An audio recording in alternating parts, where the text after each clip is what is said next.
Hello! Hello! We're alive. Welcome to Grow Traffic Figures It Out. We are very late today because Grow Traffic We couldn't were figure figuring it it. out. We were arguing about how we were going to figure it out. So there we go. So these top 5 tips that we're going to give you today, I know you might think that we just reel these off the top of our heads. We've genuinely thought about them.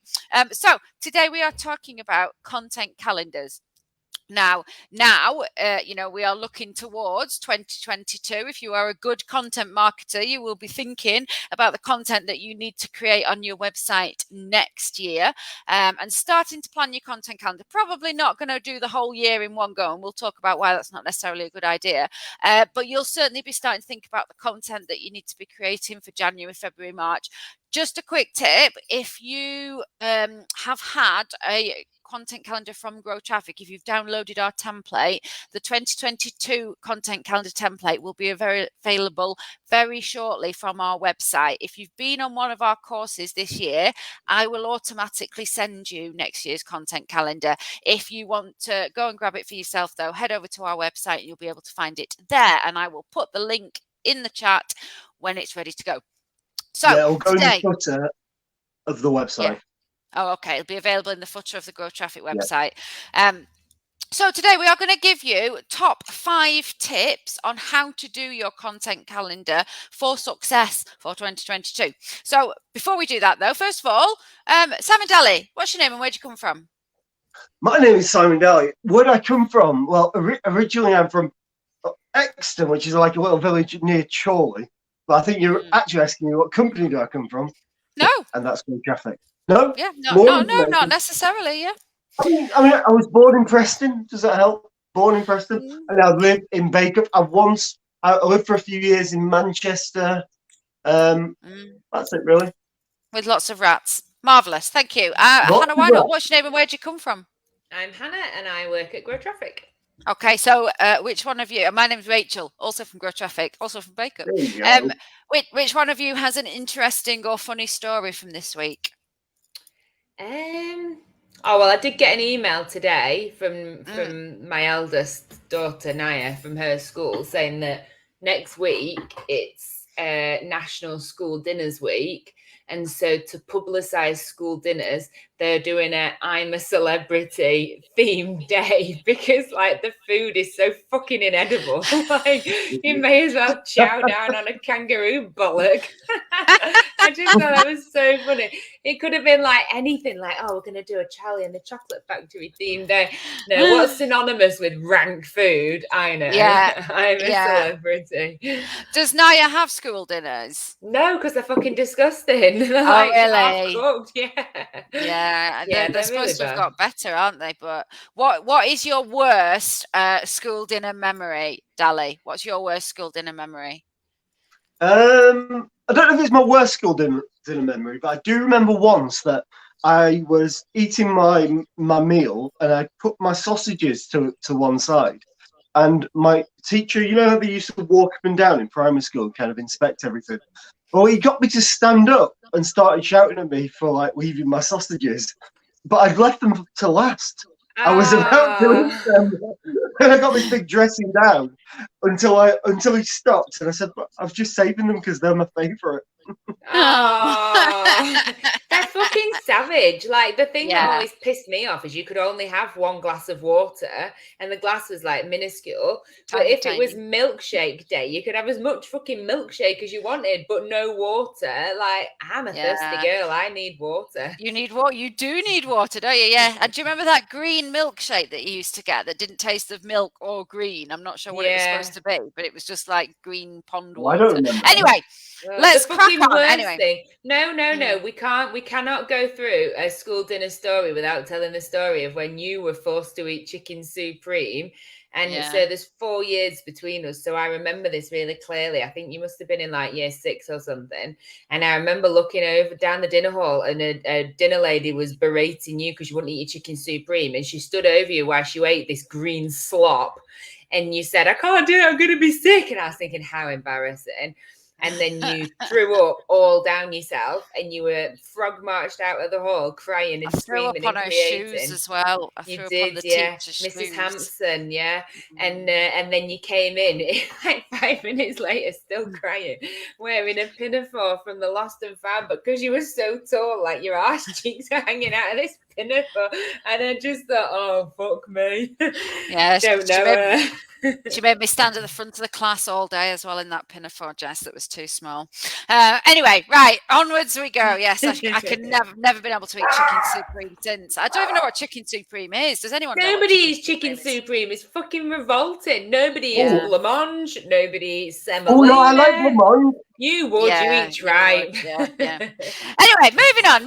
We are here to Moving talk on. about content calendars, not school dinners. So, Blancmange. top 5 tips on how to get your content calendar right for 2022.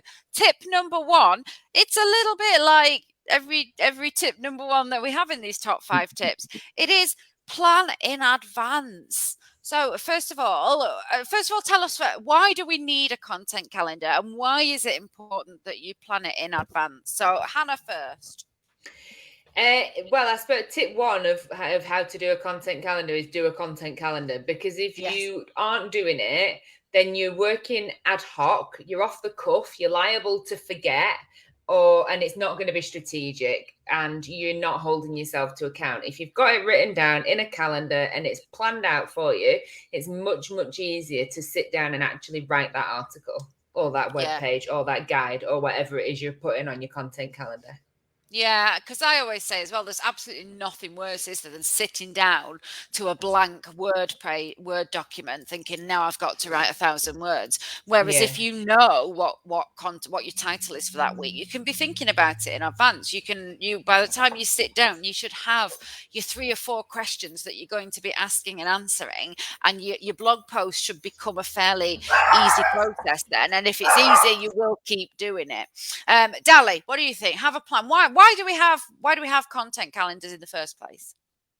I mean, it's for the reason that you've kind of stated that it's, if you don't have a content calendar, then what you tend to find yourself doing is rewriting the same kind of blogs or creating the same kind of content over and over again.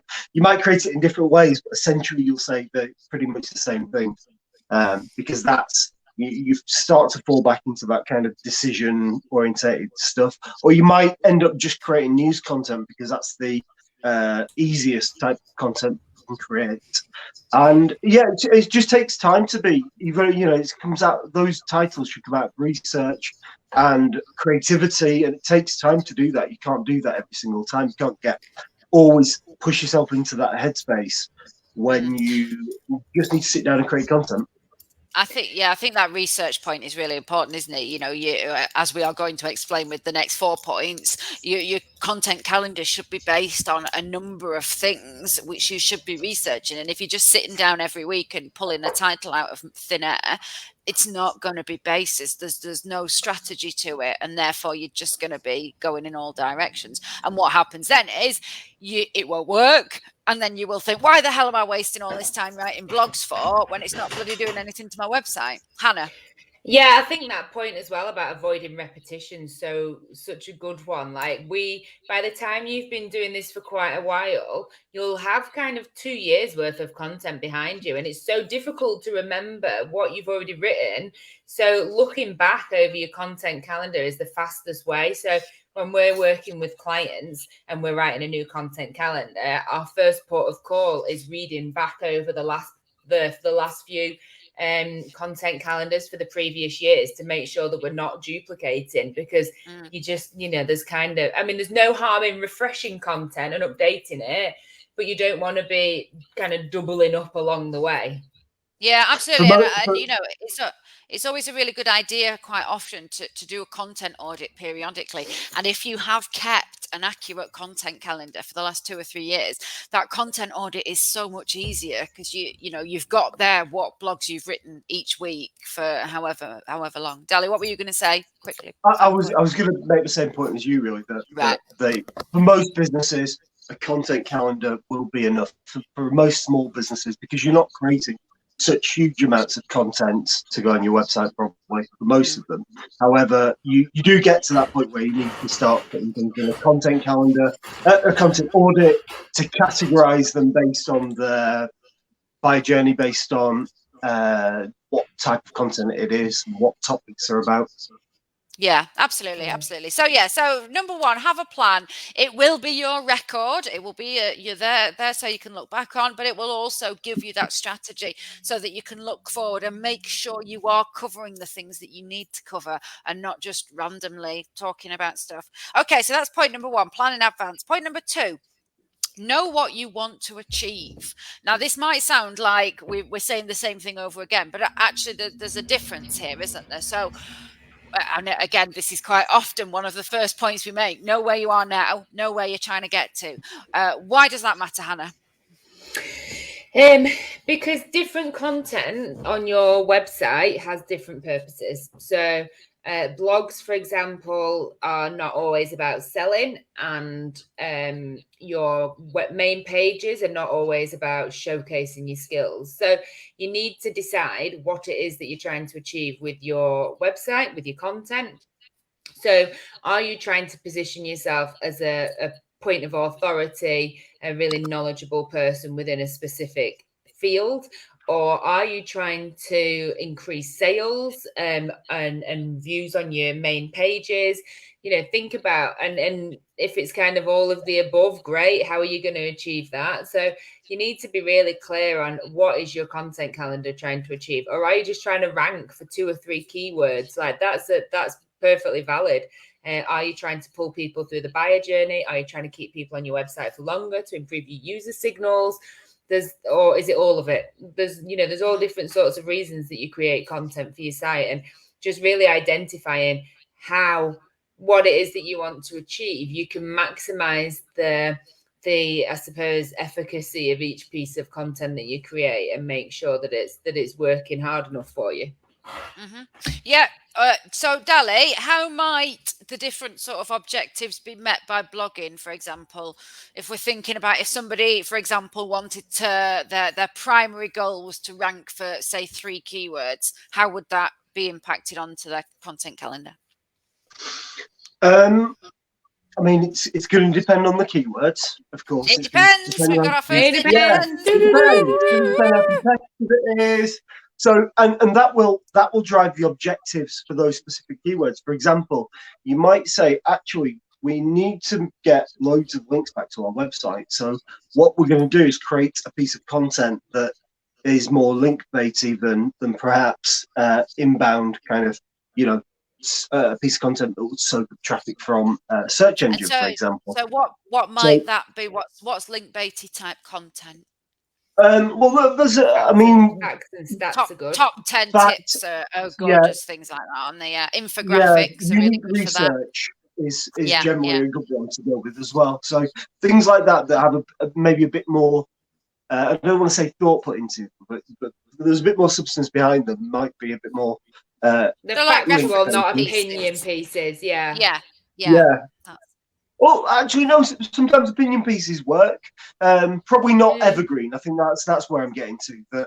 That the evergreen pieces of content that we put out regularly. That by evergreen, I mean a piece of content that is always relevant for any time of the year. Several years, it's still relevant.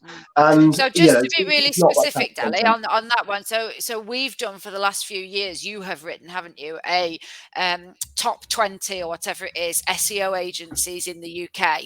And that, mainly is to get people to link back to us, because all of those SEO agencies that are mentioned will, tweet about us, put a link on their website, whatever it might be. So that's a good example, isn't it, of that type of link baity content? In fact, that's the part of the reason for doing that now is that's a social media kind of one as well. So generally what I do is share that on social media, and our competitors share it, and we end up ranking quite highly for it. With very few links, but mainly from a social media activity. Yeah. So what might Go on, sorry. Go on, Hannah. Yeah, I was just going to say that's another reason. Like, you might be creating content to boost your social media, but unless you're planning it, like, you don't want to create exclusively content that boosts your social media, or exclusively evergreen content, or exclusively like newsjacking content. Like, you need a good mix. Absolutely. And It's a all content about- calendar helps you get there. Yeah, it's all about aligning your content marketing objectives to your marketing objectives and to your business objectives ultimately. Yeah. And that should give you a reasonable understanding of the percentage of newsjacking content or awareness content or whatever it might be. The different types of content where people are going to be. Some of it might be orientated towards just plain organic stuff, just kind of getting more, or it might be awareness. Other stuff might be really specific and targeted towards the buyer journey. Yeah, and some people, we're going to come on to buyer journey in point number 3, but some people as well, if they're right at the beginning of their blogging journey, you need to create like a kind of a basic store of content that you can keep linking back to, don't you? So it'll be very much, who am I, what do I do, what are my products or services type content that you can then build on. So again, it's not just what are you trying to achieve, it's also what stage are you at now, and where are you trying to get to, and that will then determine the type of content that you're going to be creating that you need to put into your content calendar. Okay, I'm going to move us on. So number 1, plan. Top tip on doing a good content calendar. Tip number 1 is do a content calendar. Yeah. So tip number 2 is understand what you're trying to achieve. Where are you now? Where do you need to get to? How is your content calendar fitting into that?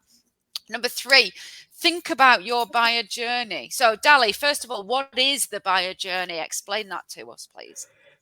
The buyer journey is every stage that a potential buyer goes through before they make a purchase, and even after they've made a purchase of a product. And the phases might include, and there's different models for this, but we generally talk about awareness, where somebody is just becoming aware that they've got a potential problem. They don't necessarily know what the solution is. We've got consideration, where they are starting to understand what the solution is, but don't know how to pick between the different solutions. Decision phase, which is like the product pages or services pages on a website, where somebody actually knows what product they're going to make, and they're just trying to make a decision. In that phase, you'll see things like testimonials and case studies all going to that thing as well. In addition to that, once you get past the sale, you're also going to have loyalty content, where you hope to keep a customer on board so you can flip them back and get them to buy more. And then ultimately, that's going to be things like tips on how to use the product, if it's something with a long life, or where when might you need to replace it, that sort of thing, isn't it? Absolutely, and also upselling and newsletters and all that type of thing will fit in there. And then the final kind of stage really is advocacy, where they totally are in love with you and your products and your brand, and they're going out telling people all about it. And it's how you encourage them to do that. That's the buyer journey. So Hannah, how does a content calendar fit into a buyer journey? Why do those two things matter to each other? Because all of the buyer journey hinges on content. Well, not all of it, but the way that Dali spoke about it hinges on content. So creating content that helps eases people along that funnel, along that journey, is really important. And you don't know, it's just impossible to keep a hold of that if you're not actually writing it down and planning it out on a calendar. And secondly, when you come to do a content audit, I mean, it's perfectly natural that you end up with more of some content than the other. And sometimes that's a really good idea. You don't want to say, right, I need 10 pieces of each. So planning it out, make sure that when you come to do a content audit, you know what you've got and what needs creating. That's it. Just write it down, otherwise you lose track. Yeah, I think as well. Go on, Dali. No, I'm sure we're about to make the same point here. That that it's really easy to create, even when you're creating a content calendar. It's really easy to create a load of titles that fit within different points of the funnel, without really considering how much of those different bits of content you're going to need and how you're going to deploy them with your customers and try to get them along that journey. It's quite often, I always say that it's really easy to write content in the awareness phase and the decision phase, really. But it's more difficult to write it in the consideration phase.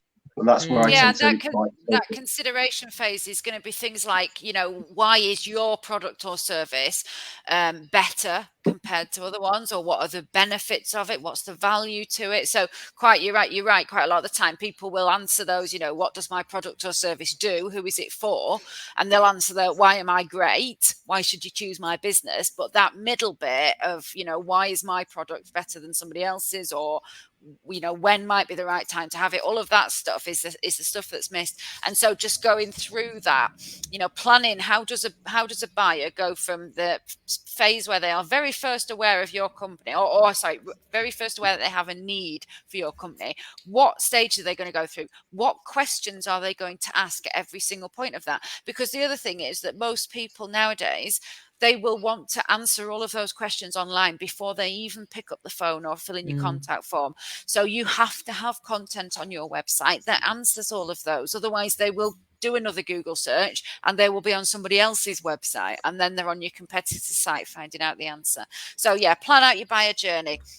Okay, I think as well, sorry, just to say, no, go on. I think a lot of business owners shy away from that awareness phase. I find that, the answering the really basic questions, because they'll say, our customers already know this. Like, your customers probably do know the answers to the really basic questions, but if you don't expand your audience, your business is never going to grow. You need to pull new customers in. So answering those really, really basic questions, like if you're selling odor eaters, the question is not best odor eaters. The awareness topic is why do my feet smell, or how to make my shoes last longer? It's the really broad questions. Or why don't I have any friends? That's why does no one like me? To choose, isn't it? Yeah, you're absolutely right. And I think the way that people can see this really easily is put your keywords into Answer the Public. It's a free to use tool. So, whatever your keywords are for your product, business, service, put them into Answer the Public and just see the questions that come out. These are the questions that people are most commonly asking across search engines. Google it and it'll tell Google you. it. People also ask. Will also they are fill really basic questions. And really this is the thing where when we start doing a content strategy with clients, very often we will be, say they sell odor eaters, it will be those kind of questions, and they'll go, why are you doing that? People, it's on our website, people know this. I know that's what they're asking. So yeah, just do that bit of research. Okay, so top tips on doing your content calendar for 2022. First of all, write a content calendar for 2022. Number 2, know what you're trying to achieve. Where are you now? Where do you need to get to? How does your content strategy fit in with that? Number 3, think about your buyer journey. Plan out what content do you need? What questions do you need to be asking and answering to get every stage of that buyer journey covered? Number 4, have a range of subjects, and also sub-clause within that, have a range of media, multimedia types of blogs. What do we mean by this one? Who wants to take this one? I'll take this one. So have a range of types of media, different types of media. So I think quite often on these GTFOs, we fall into the trap of talking about blogs a lot. And that's often because the blogs are kind of a core thing that we do. And also they're often the way that we push other things. Or, for example, and historically, they've been important, haven't they? Historically, they're still important. They're still incredibly important. What I think I was going to say as well, though, is that even the other things that we could talk about, thinking about things like infographics and videos and various different bits of multimedia that we could put out, we often put them out with a blog as well. So it's a post we should probably be referring to rather than a blog. But it's go on, you were going to say something then.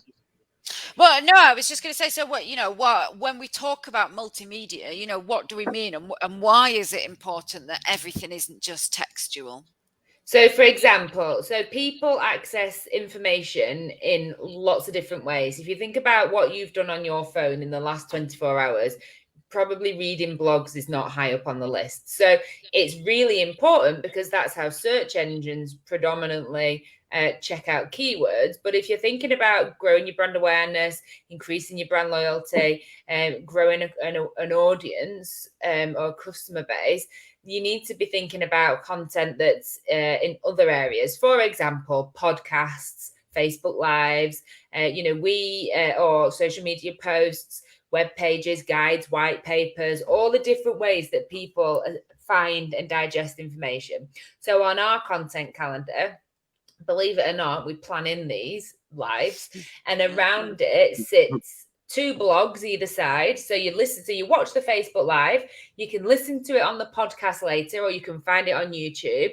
You can read a blog beforehand that informs what we're going to talk about, and then you can read a blog afterwards that tells you everything that we talked about in the live. So, and then we'll do social media posts that kind of follow it up afterwards. So there's lots of different ways that we're accessing our audience, and it is all planned and scheduled, so we know exactly what we're doing. We can plan in advance, and everything is joined up, and it's all pulling together, working harder. So we're not just doing a Facebook Live and it sits on our Facebook account, a blog and it sits on our website. We're making everything work that much harder and accessing people at all different points of the buyer journey in all the different ways that they want to access information. So when you're doing your content calendar, factor that in. Don't just think about blogs. Think about, are you going to put out a white paper? Are you going to do a research piece? Are you going to do an infographic? How's it going to tie into your social media? Like when we do growth skill strategies, we put on the content calendar the social media posts as well for each day. So there's blogs that are supporting the social media and vice versa. So think about your content calendar as your kind of overall outward facing communication plan. Yeah, and quite a lot of that is going to be, determined by your audience, as you've quite rightly said, Hannah. People digest information in different ways. So, what age is your audience? What demographic is it? Where are they? What type of content do they normally consume? If it's primarily kids that you or target audience, then go on TikTok and do little TikTok videos. Think about who they are and where they are. But also, a little bit of that is going to be determined by you and what resources you have and what skills you have. If you absolutely hate sitting down and writing 1,000-word blog post, then don't do it, because that will come across in the writing. If you would rather just sit and record a little video, talk to your camera, then do that and just put some blurb with it when you upload it to your website, or do an infographic if you like, making pictures and doing, things that are pretty. Do it in that way. So, at some point now, there is, sorry, but at some point you are going to need words. Because that's how algorithms work. So if you're struggling, call us. Yeah, but absolutely. I mean, that's a good point. If you are doing a video or an infographic, you still need that blurb with it when you upload it to the website. So make sure you've got at least a couple of 100 words that just explains why you're doing it and what you're doing it. But everything doesn't have to be 1,000 words of content, does it? Dali, what were you going to say? I don't know what I was going to say a minute ago, but I just thought of something that I was going to say now. So this is probably this is going to seem really alien because I never say this.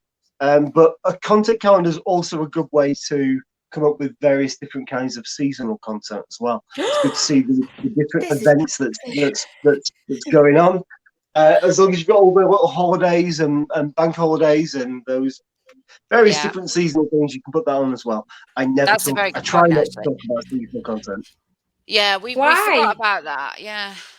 Why don't you talk about seasonal content? Yeah. Because for 2 reasons. One is that for most of our clients, it's less relevant. It's easy content to create for us, but you tend to find that most B2B clients, put it that way, there's not a vast amount of searches that go on for that kind of content. And on the other hand, it's always been kind of a running joke in every marketing department that I've worked in, that we'll just create some seasonal content. If we can't think about what to do, we'll just make it seasonal. But it is important not to miss those, especially around the big holidays. And again, think about your audience, but around Christmas, particularly, as you said, it may be slightly less important to B2B customers. But if you are a B2C business, particularly if you're doing something like, I don't know, clothing or shoes or whatever, it's e-commerce particularly, then you absolutely have to be creating content around those key calendar dates, don't you? I did a It's always content going to depend on. Yeah, I did it, but I overlooked it. I did a content calendar for a pushchair company, and I fucking forgot Mother's Day. And they were like, "Why have you not put Mother's Day on the calendar?" I was like, "Duh." Like, so for some things, like, it is super important, and it's really relevant. Like, I've just done a growth skills calendar for lovely Tracy at Danham, who does wonderful health and safety. And national workers, what is it, where like remembrance for them workers who have fallen, or whatever it is the day, like Labor Day or something like that. Like, that's really important for her. Like, that's a really good anchor for some of her social media content in particular, that she can jump on hashtags, for example. Yeah, and that's exactly the point, isn't it? When we talk about a content calendar, it is not just blogging. It is your social media as well. It is all the content that you are putting out everywhere. So think about all of those different ways. Yeah, absolutely. I'm going to move us on. Sorry, Liz on Facebook is shouting at us to mention awareness days, which I think we have done, but that's what, yeah. Yeah, there we go. Okay, so tips on writing your content calendar for 2022. Number 1, write a content calendar for 2022. Number 2, understand what you are trying to achieve. Number 3, think about the buyer journey. Number 4, have a range of subjects and a range of multimedia, and cover a really good range of subjects about your customers, about you, about your products, about your services, about calendar days, all sorts of things. And number 5, it's the same one we always say, it's keep reviewing it. Why does this matter? Hannah first. Because if you don't review it, you don't know what's working. So it's one of the main purpose, and we think about blogs now. So one of the main, well, not one of the main, an important part of blogging is that you're keeping people on your website. You're giving them a reason to come back. You're pushing them around your website. They're viewing more pages. And if you're persistently writing content that's not working, that's not getting people to flow through, that's not got enough links in or whatever, or is like irrelevant, then that's not going to help you. And also, I think you can, if you're targeting several services, you can spread your content too thin without really knowing, and kind of, try and target too many services in one go. So you need to make sure that you're reviewing it to check your rankings for those particular keywords, and the caliber and the quantity of work that you're putting out around different keywords. Yeah, and I mean, as well, at a basic level, you should never, I said this at the beginning, you probably cannot plan out your content calendar for the entirety of 2022. You might have enough blog titles to fit in for an entire year's worth of content, but you are not going to finish the year with the same content calendar that you started the year with, because it should always be flexible. And, it's going to change depending on how your business changes, how your customers change, how your keywords change, how your products and services change, what's coming up, and what happens in the world, news pieces, all the rest of it. So there are so many different factors, and because of that, you need to be keeping on top of it. You need to be reviewing it and understanding where things are at, so that you know when to change it and when to leave it. Hannah, just to say though, like, thinking about being flexible and with the news and everything, when COVID happened, I remember there was like a big rush to generate COVID content, and we never deviated from our content calendars, because the plan was like, we kind of figured that it would be saturated with COVID content and you wouldn't get kind of heard above the noise, and it was too ambiguous, and everyone was creating COVID content. So we kind of focused on what we were doing, and actually we found a little niche there, didn't we? Like, a lot of the rankings went up because other people had deviated their strategy and had stopped talking about what they were normally talking about and hopped onto COVID. Yeah, what we did was we layered up. So we carried on with the core message, but we did add several posts, additional kind of bits of content out there about that had some kind of reference to COVID, and we did get some really big kind of numbers of visitors on some of those pages as well, which was interesting. Are you talking about for grow traffic? Yeah. Oh yeah. Oh, yeah. sorry. Are you talking about the I was talking about clients. Yeah, but that's all right. It's good insight, interesting insight. Yeah. So where might you review, Dali? How are you going to review how your blog is performing? Where do people go to do that? A blog specifically, you'll probably start off with analytics, Google Analytics. Have a look in there, see how many people are landing on the blog, what keywords perhaps they're coming in from, maybe the behavioral flow to see where they're coming from, where they're going to once they've read it, how long they're staying on the page. I think ultimately you also need to have a good understanding of what's driving sales, and what's driving inquiries and conversions, and how the content that you're adding to your website or that you're using in general is impacting that as well. So keep kind of trying to get one stage back from those conversions to actually understand what's going on there. Yeah, and I mean, ask people as well. See how it's, share it on your social media. See if they're getting responses. See if people are reading it.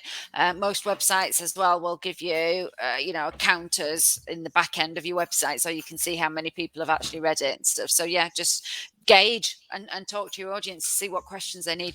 Okay, we are out of time, so quick roundup, and then I'm going to come to each of you for your final word. So, top tips on how to write your content calendar for 2022. Number 1, write your content calendar for 2022. Number 2, know what you are trying to achieve. Where are you now? Where are you going? How are you going to get there? Number 3, think about your buyer journey. What questions are your customers asking? And have you got a piece of content on your website that answers every single one of those questions? And number 4, have a range of subjects and a range of types of content. So you need to be talking about yourself. You need to be talking about your customers. You need to do case studies. You need to be answering the questions. You need to be talking about your products and services. You also need to have multimedia, videos, text posts, infographics, all the rest of it. Make it as varied as you can. And number 5, keep reviewing it. Use your analytics, use the back end of your website, use your social media, figure out what is working and what is not, and also be responsive to what is happening in your industry and happening in the world. That is it. Simon Daly, top tip, final word on writing a content calendar. What would it be? I suppose the key thing is that if you don't write down a plan, you don't have a plan. I used to be guilty of this in the past. I used to think, I know what I'm doing. I've got a plan roughly in my head. But really, if you don't write it down, the plan doesn't exist. And also, like Mike Tyson said, everyone has a plan until they get punched in the mouth. Yeah. Well, there we go. Hannah, final word. Yeah, I like that Mike Tyson quote. I think that's pretty apt. I think like don't over-egg it. Don't over-egg the pudding, but be ambitious. Like, if you're doing one blog a month, you're probably phoning it in. But if one blog a month is all you can actually manage, don't put down 3 blogs a month, because you're going to fail before you've started and then you're not going to stick to it. Like, this is your plan and it needs to work for you and your capacity, and you need to stick it up on your wall in behind your desk and work to it. So don't do something on it that's going to make you frightened to look at it because you failed before you've started. Yeah, absolutely. And mine would be download the Grow Traffic Content Calendar. Oh, of course. And join Grow Skills and we'll fucking do it for you. And it's 60 quid a month. Exactly. Woo! Because actually, as you know, I know we are blowing our own trumpet, but all the awareness days are in there. All the big holidays are in there. It's free. And it's laid out in a really, it's laid out like a calendar. So it's really easy to use. You can get other versions, obviously, but they're just not as good as ours. So why would you? There's no other versions. They don't exist. You can't even get ours yet. And we put a lot of work into it. Yeah, Chloe is working on it as we speak. You can still get 2021s. But Yes. yeah, I mean, why bother doing it yourself when you can have us look at it for you and write it off, like write down your content calendar for you, and it'll be chef kiss perfect. When like we can do that for you for 60 quid a month. Chef kiss perfect. There you go. Yeah. Right. Have you never heard of that? Cheesy crazy. Right, that's it. Thank you very much, everybody. Liz is now protesting that she doesn't shout, apparently. She wasn't shouting at you. Yeah, she wasn't shouting at you. She's always shouting at me. She is, to be fair, she is always shouting at you. And most of the time, you deserve it. So there we go. Right. Thank you, everybody. Thank you for watching. If you are watching on Facebook Live, thank you for leaving a comment. If you are listening to if you are listening to us on podcast, please rate and review us. It really does help us. And if you are watching on YouTube, subscribe below, guys. Hit and subscribe. That's it. We're off. We'll be back next week. Thank you very much. Bye. Bye bye.